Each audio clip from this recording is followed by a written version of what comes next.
Gentlemen, thank you for your time today. Coach, can you just talk about being one of the last two teams playing for this national championship?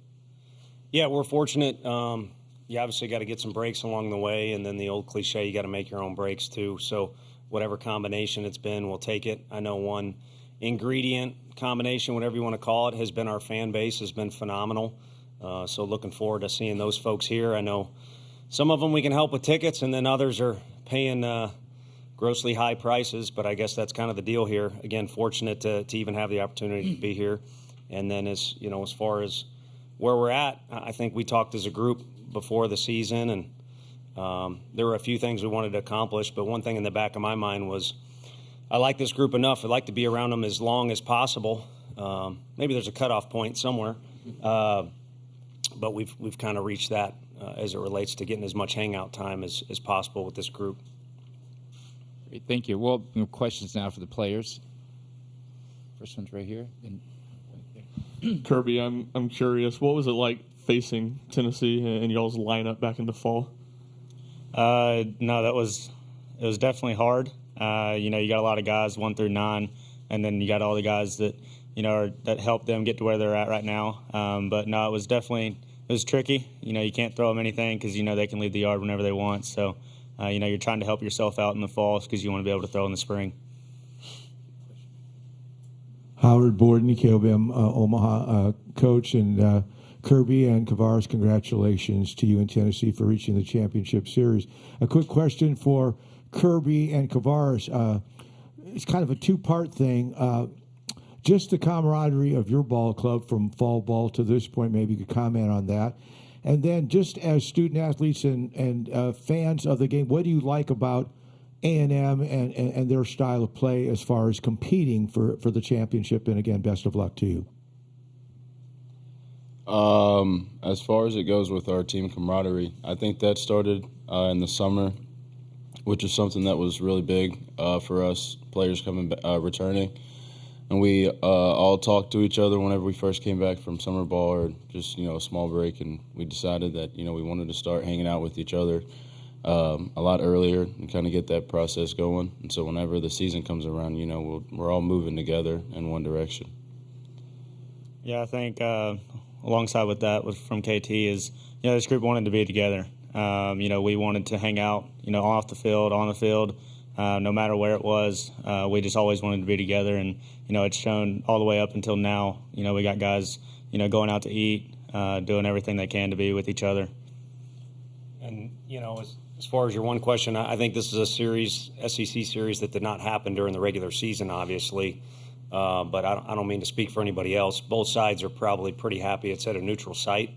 Their place has their own unique brand, how they do things, and you'd be remiss if you didn't say it gets rowdy in that ballpark. And then I guess you're only as good as your last game, so to speak. That Evansville game that Xander pitched in was absolutely bananas with our fans. So maybe it's best that it's on a neutral site.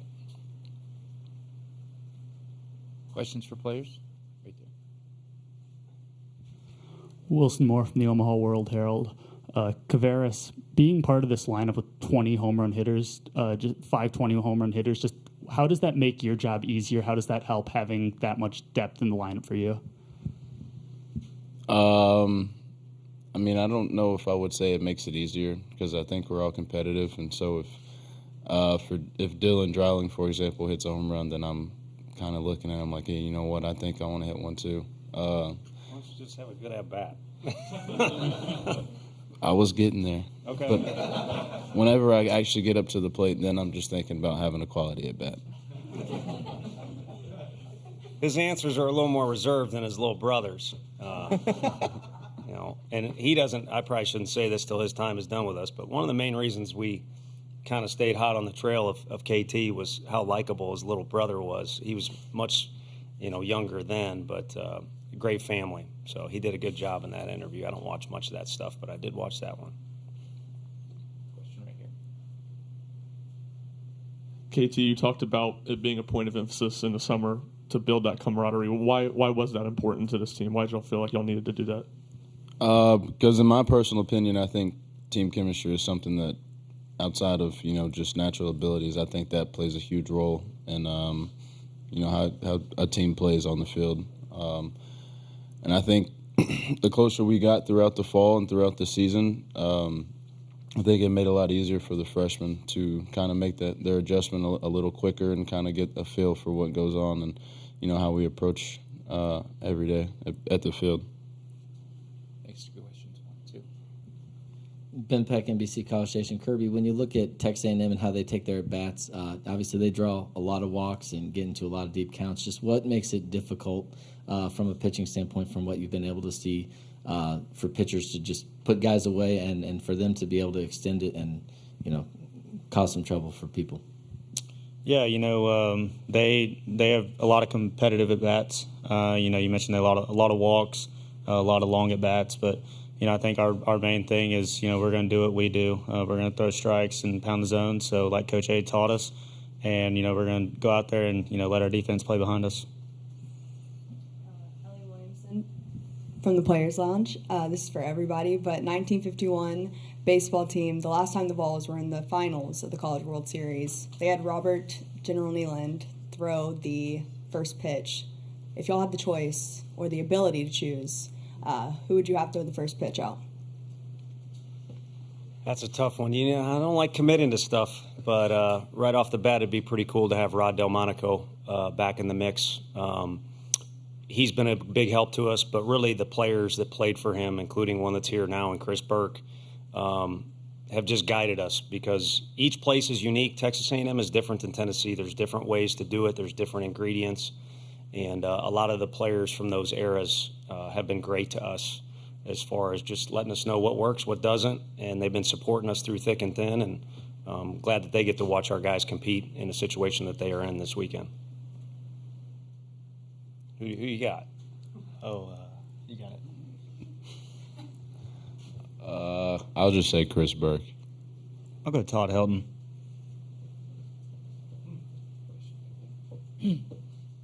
Reese Van Haften, WATE. Kirby, it seems like every time there's a jam, Tony seems to pick you out and choose you to go, and you go in almost every game. How do you mentally prepare yourself to pitch in every single game, especially when there's 3 straight coming up? Just take a lot of time in recovery. Our nutritionist, Beth, and our strength and conditioning coach, Q, have done a great job for us, helping us recover, making sure our arms are ready to go and, we're hydrated. And I think that's a big thing. And then having the trust from Coach V. Go here, then here. Kavaris, how would you describe the mindset of the team these last 2 days going into the weekend, and what is the mindset as you all play for a national championship? I don't think our mindset's changed throughout the whole season, and that's just to take it one game at a time. And something that I know that we talk about a lot was in the fall. Coach V mentioned, and I might get it wrong, but there was this player who thought their whole goal for the whole season was to be locked in for every single pitch. And I think that's something that, for me personally, I have tried to do, and I've definitely talked to some of our other guys out there about that. And I think collectively as a group, I think we do that pretty well. This is for both the players. All right, so guys, we're talking about 1951. We're talking about Burke and the guys that are my age that were at Tennessee 30 years ago. What would it mean to finally be able to bring a baseball school a baseball national championship? That would be awesome. This is something that we've talked about, for my 5 years is, trying to win a national championship. And I think this group is, we've spent a lot of time together. We talk about, that's our main goal is try to win a national championship. And, we get to a 3-round fight this weekend and try to be the first team to win 2 games. I think it would definitely be special, especially for the guys that have done so much to help us to get us to where we are at now, the players that came before us, and also for the fans and family that have sacrificed so much of their time to come and watch us and give us support. I think it would definitely be something special for everybody. I appreciate you. If I could chime in, I appreciate you calling us a baseball school is what I wanted to say. But over the years, it's been a lot of everything school. It's been a school that people are very loyal to. So I think regardless of how these guys have done, especially him because he's been with us so long, it's been pretty incredible how positive people are and how loyal they are for being in the SEC. Because most people are only as loyal as, as the winds go by. So it's been an everything school, and I think if I was to answer the question on the whole, not selfishly, throwing out the first pitch, if you get one pick, is Pat Summitt. And I think as I've gotten to, me and Frank went to lunch one time with a former worker who helped out the women's basketball team, said the only topic we're allowed to talk about is Pat stories. And as you go on, the banners are cool, but it's not what everybody talks about. It's how she went about her business and what type of character she instilled in the players. Pretty awesome. So I think that's what her championship was, despite all the banners. And then a byproduct was a whole hell of a lot of wins because she was a winner. Okay, we're going to go here, here, here, and there. Kavaris, when you look at, I guess, just purely ERA numbers, I think Texas A&M was number one nationally during the season. It's been number one in this tournament here in Omaha.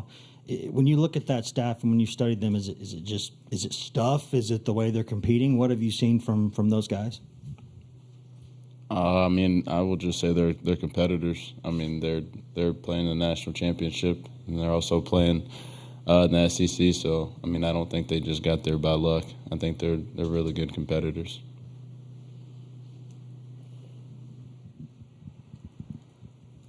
Karthik Venkatraman, WBIR in Knoxville. What do you guys feel like you guys learned about playing Texas A&M in the SEC tournament? I was asked, I'll lead because I was just asked that question on the radio, and how much value does that game have? And unfortunately, not a whole lot because we're, for whatever reason, able to edge them out on that particular day, but we don't get any runs for that on the scoreboard. And I think everyone who's ever competed in that tournament loves it. It's hard to put into words quickly how awesome that event is and how well they do running it.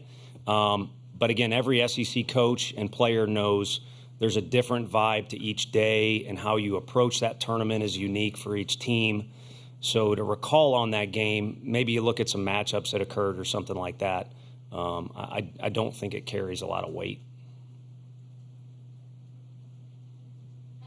Paige Dower, full disclosure. Kavaris, in these games where there's not a shortage of pressure, how much do you look to guys like Kirby and Xander to maybe keep the dugout loose?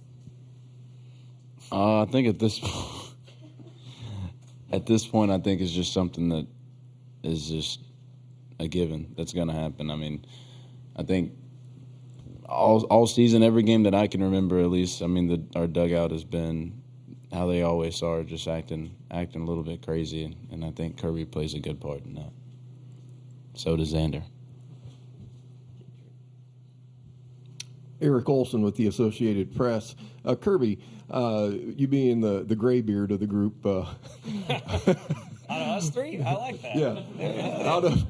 When you look back at the journey you've been on to get to this point, could you comment on the range of emotions? You guys lose the Super Regional to Notre Dame a couple of years ago. You've been here and went, I think, 1-4 in the last two appearances. The range of emotions, did you think you'd get to this point after kind of all that frustration?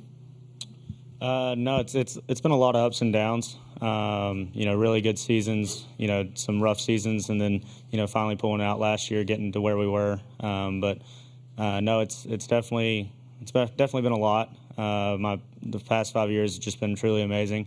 And then, for the last ride, I guess you could say, trying to get to where we are right now and, trying to win. The last question for the student athletes. Katie, I know your family's here. Everybody else knows your family's here now after yesterday. But Kirby, I apologize. I don't know if your family's here. But just with the struggle it is to get here for them with the ticket prices and all that, just what does it mean to be able to play in front of them this week? I think it means the world to me because last year we were here. They weren't able to make it because my little brother was playing baseball. So, yeah, I think it definitely means the world to me to know that after every game, win or lose, they'll be there to support me and have my back. Yeah, so my family was here for the first two games. I actually banned my middle brother from coming to any games because we'd always lose when he showed up. But no, he's finally making the trip up from Missouri this year, or Mississippi. I don't know why I said Missouri. Mississippi. So everybody will be here. They're actually going to try to come to practice today if they'll let them in. Gentlemen, thank you very much. Best of luck and enjoy the run. Thank you. Thank you. We good? You guys are Yeah, I mean, you're done. I don't know if you're good. You guys can go. Oh, okay. Yeah. You sure you don't want us to stay? Not really. Okay, No. good. Don't worry, KT. I'll get your chair.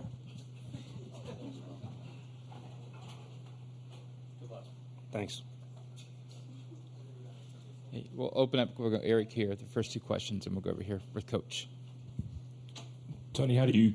What's your message to your team going into the weekend? How do you keep it the same message that Kirby and KT were talking about treating it just like another game when it's not another game?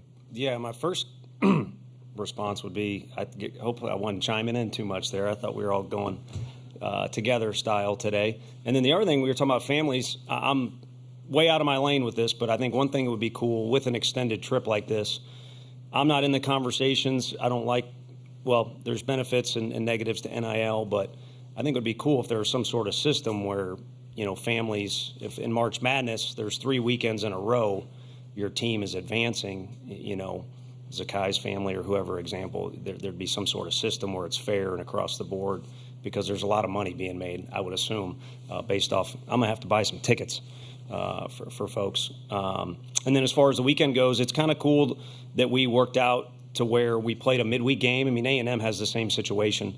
You kind of played a midweek game Wednesday instead of Tuesday, and then we play Saturday instead of Friday. So you're kind of in your rhythm there that you were all season long. It's been a while since we've been there, but you have a practice yesterday that's similar to what we would have done on a Wednesday, and then we'll have a practice, today that would have been similar if we were on the road, which we are, to prepare for the weekend. And then you got a weekend series, like I said, against an SEC opponent. Yeah, Tony, Eric Olson again, AP. Kind of the same question I asked Kirby. You talked about the slow build the other day after the game. Just what was your range of emotions? I mean, were you, just trying to get over the hump after, the being here and also the super regional a couple of years ago? Just kind of what did you go through?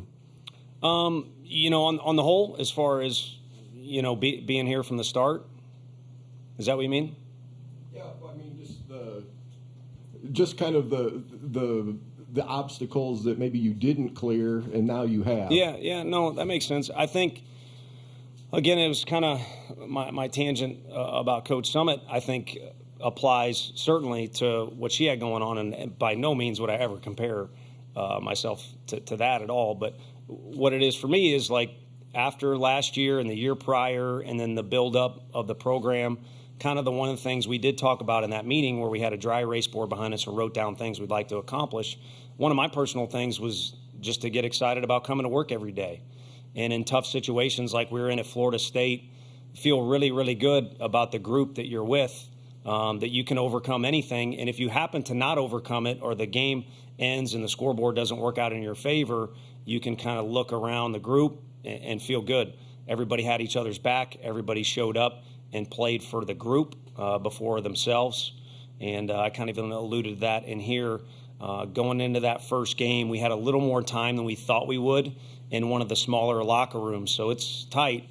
And it just took a moment to look around the room, and it's like we're going up against arguably the best pitcher in Arnold in this deal. And again, I know others would argue. I don't like the fact he's throwing against us, but I like this group I'm looking at right now. We'll do battle with this group and have fun with this group with a loose dugout any day of the week. And so that's kind of, to me, where the achievements have come this year. Okay, a couple questions on this side. Eric Kane, Volquest.com. Tony, how is Hunter Ensley progressing, and do you expect him to be back in the outfield tomorrow, or is it kind of a TBD? Yeah, today will have a lot to do with it. So, maybe a quick blurb for you afterwards on how he looks. And I think he could go out there. It's just a matter of matchups, and we feel good about our depth, too. There's other guys who can play the outfield and play in different spots. So we don't want to push it, but at the same time, he's our guy, so we want him in the lineup in some capacity. But I think there's a lot of time between now and first pitch tomorrow, so hopefully that'll benefit him. Tony, kind Going off of your point earlier, talking about Pat Summit and obviously rebuilding a program, there's this picture of you from, I think, maybe one of your first summers here at like that picnic table, the lemonade stand, to where you are now. The team obviously, calling this journey surreal. Has this journey for you, though, sunk in from like where you came in to where you guys are now? A little bit because of last night. So the timing of that question is interesting. Normally I would say no. It kind of goes by fast and you're caught up in the moment so much. And here is such a unique combination of downtime and obligations. But last night I checked my phone before I go to bed, and on the little iPhone, they send you like 5 or 6 pictures, which are kind of scary, some of the ones you get. But I got one of me and my dad on the field, and it's natural grass, and there's nothing but a bunch of trees in left field. You can't even tell that there's any porches.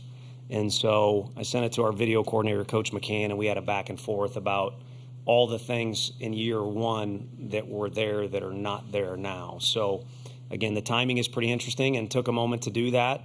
And it's been fun. And like our stadium, I wouldn't want it any other way. We've had this kind of steady progress. There hasn't been one big upshoot in anything in particular, but it's been this steady progress.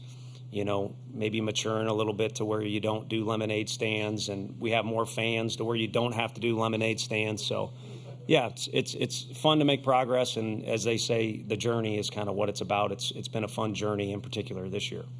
We have 1, 2, 3, 4, 5. We got probably the last 6 questions here. Tyler Shaw with KBTX in College Station. Tony, you said you liked your lineup and your group, against anybody. What have you seen from A&M's pitching staff and the way they've been playing, especially this Men's College World Series, and how do you like that matchup? Yeah, I mean, in that particular instance, looking around the locker room, you're looking at all kinds of guys. I'm reflecting back there. I'm just kind of talking about our group being good about competing against anybody. But obviously, you get into matchups with our lineup, and it's like, man, Florida State, and then Florida's younger guys are getting more experience, which A&M shut them down. And you got the most dangerous guy, him and Charlie. I don't include our players in any of that, in CAGs. So they're capable of shutting down anybody. And then again, you get to this point, every lineup, I feel like ours and theirs can get you from any one spot. And there's, a lot of uniqueness to each lineup, too, where there's a variety of ways that they can get you. And I feel we're included in that group. But, we're going to have to go up against Prager. It'll be the second time. And he's given a lot of people fits, either a lot of strikes out of him, but also gets guys to chase out of the zone a little bit. And he's, at this point in our league or the ACC too, you got about as much experience as you're going to have. He's already thrown on that mound out there. So it's up to us to put our best foot forward, or just put ourselves forward, stay true to who we are, and he'll be trying to do the same thing. And then you look at the guys that are available afterwards, or better yet, look at the way they've gone to the bullpen in the postseason. He's not afraid to go to the bullpen early because he knows he's got weapons down there.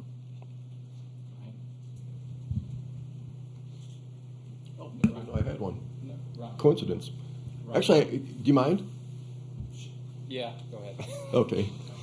Tony, yes, we mind, but you can go ahead. Okay, Eric Olson from the AP. Could you just explain a little bit of your philosophy on how you bring Causey in? So on after your starter just goes just a little bit. I mean, how's that kind of worked out for the uninitiated? Yeah, I think it depends on the particular situation. There's no script before the game, but we kind of vibe things out, and sometimes it makes sense, sometimes it doesn't. There's been occasions, including recently, where Stom's throwing the ball really well, but you go to the bullpen earlier. And there's been times where we could have left Causey in, but we take him out because we're confident in the guy that was to the left of me and others. So I forget who said it. I believe it was even an MLB game. It wasn't a college game, or it might have been Sully. You make a decision and you look smart if it goes well, and you don't if it doesn't.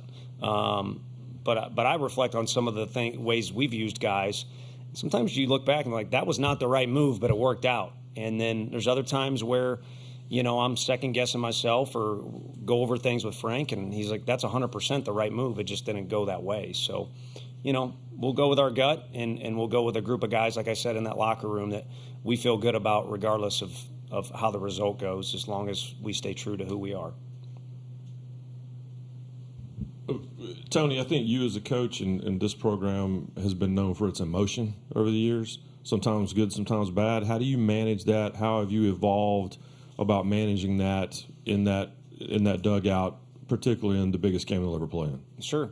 No, I think it's all good emotion if you ask me, because you're doing – we talked about KT's family, and KT alluded to the support staff. Megan Anderson, our academic coordinator, Q, all the people that are helping these guys. I mean, heck, they get massages now, cryo. They get every resource in the world. What a disservice you're doing if you go out there and someone questions whether you had passion for what you were doing, or had any energy or enthusiasm for what you're doing. Even if you're just like the guy that I was in the dugout that's warming up the outfielder, freaking do it as good as you can. Otherwise, it's a complete disservice. And so I like thank yous from kids. But you all know it too, either that are parents or just a friend. You know what appreciation looks like, and it's not saying thank you.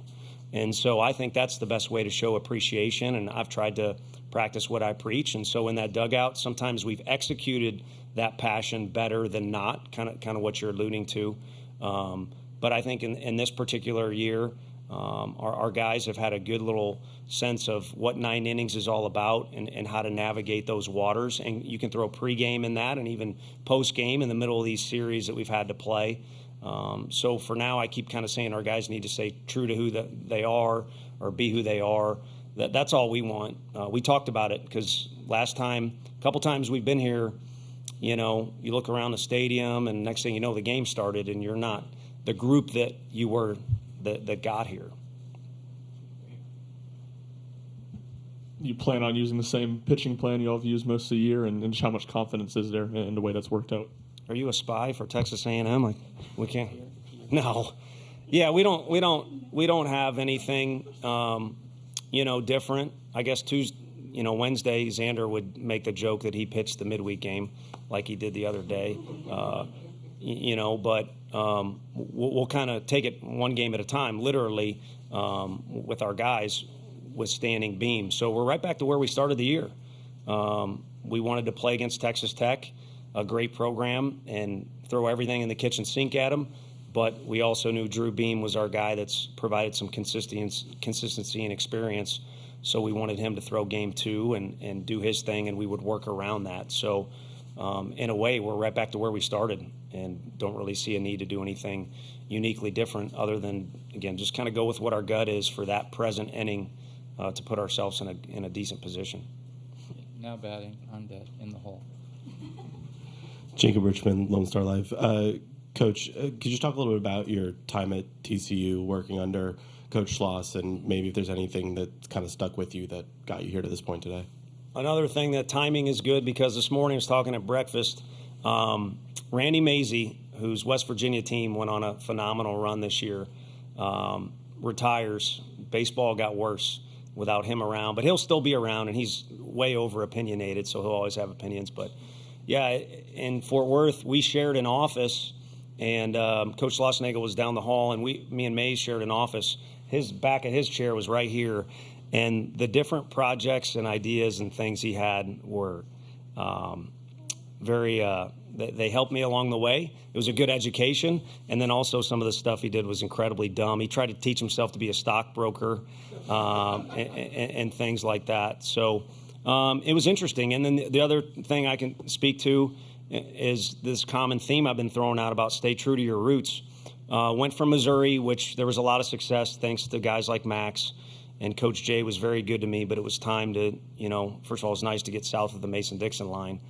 But the first month there, I was honestly miserable because in my head I thought TCU had just played in Omaha and Missouri has never done that. So I got to do something different. And ended up kind of, it was like Talladega Nights. I had a pretzel in my head. And come to find out, if I would have just started that month and started that year and been who I was, which is certainly not perfect, I think things would have started off better. But all in all, it was, I felt like things went well, and it was nice to go into the SEC, no doubt about it, but a new there was some talent being left behind and would miss out on some success. And I'll be dang if Boomer White didn't get a bunch of hits and prove that theory right. Now he's an Aggie too. The Bryan College Station Eagle. Coach, when you saw that it was going to be Schlossnagle and the Aggies in the finals, what thoughts, emotions came with that, with a guy you had a relationship with? Yeah, no, we, it's kind of funny. We finished that game on Wednesday, and again, there's so many obligations, and you thought here is finally a moment to catch your breath. So got back to the shower quicker than ever had, back to the hotel, showered quicker than had before after any games, and went and had a big Italian meal with some friends that came in town and family. We were able to get a big enough table. By the time that meal was done, you look at the score, and it's not over until the umpires go into the locker room here. But Florida had a young team, overcame a lot of things. So you're kind of putting things together there, and it's right in front of you probably what is going to happen. So, you got here, you got 4 SEC teams, 4 ACC teams. Us SEC folks are way too cocky. So you figured you'd be playing one of those opponents, and all 3 of them are certainly unique in how they do it. They do it differently, but they all do it really, really well. So we'll see what we can do. Your last question right here. What is it about Christian Moore that allows him to make a mark on a program the way that he has? And when were the first times you saw some of those traits in him that he would make an impact here like he has? Yeah, no, I think that attitude that we talked about, I guess that's the theme, and that's understandable. Everybody's entitled to their opinion, but again, I said I wish people would have kept track of our first year. Maybe you all did. You guys covered us with a lot of hustle. There was a lot of we took a lot of abuse on our field and other fields too, either on the scoreboard or across the way. We were bullied is the easiest way to say it, and no one wanted that feeling again, and not just in SEC but non-conference play. So I guess you have to bow up in that situation, and that's what a lot of players did, and it worked for us. And it wasn't certainly something, again, on a PowerPoint or dry erase board, but, we wanted to play with some attitude and a chip on our shoulder, because look at who we're going up against, the in-state players of Florida, the fans in the stadium and tradition and in-state players at Texas A&M, so on and so forth. So that recipe's been there, and our best players have had it. Now, some do it differently. Gilbert really wears it on his sleeve. Jake Rucker, it's kind of more internal, but he got it. And, I think SEMO has a ton of that. And the older players his freshman year had to coach him how to rein it in. And Trey Lipscomb was a tremendous big brother figure for him. And when he started taking that coaching and making those adjustments to make his strengths rather than weakness, is when you saw that something could really come along. And then the last thing I'd say is he goes through his freshman fall, and guys start comparing him to Andre Lipsius in the way he thinks through situations and is kind of a puzzle solver. That goes pretty well with that physique that he's gifted with. Coach, thank you for answering questions. Real quick, though, we're going to bring Coach Schlossnagle in here. We're going to take a photo with you two with the trophy. Okay, sounds good.